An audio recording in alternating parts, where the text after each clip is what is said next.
Welcome to Man Does Tech, where I solve the problems you didn't even know you had. You start by powering down and isolating power to avoid shorts. Once done, remove any battery or back cover and use a magnifier to inspect the slot for debris or bent pins. Use compressed air and a plastic spudger to clear lint. Make short bursts so you don't blow moisture deeper. If screws must come off, organize them by step and orientation. This saves time and prevents misassembly later. Make sure you record which screws go where as you proceed. Next, inspect the metal contacts.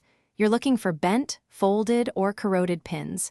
You realign pins carefully because excessive force will break the spring contact. Use a fine plastic tool or a wooden toothpick so you don't short adjacent traces.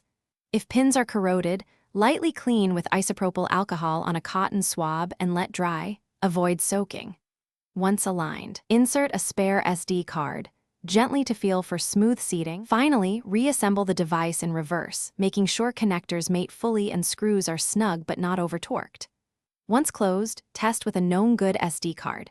If the card isn't detected, try a different card and then update drivers or firmware. Software can mask hardware issues.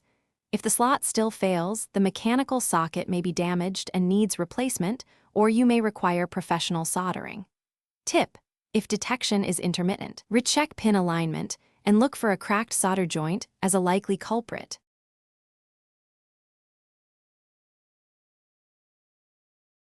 Thanks for watching. If you found this helpful, don't forget to like and subscribe.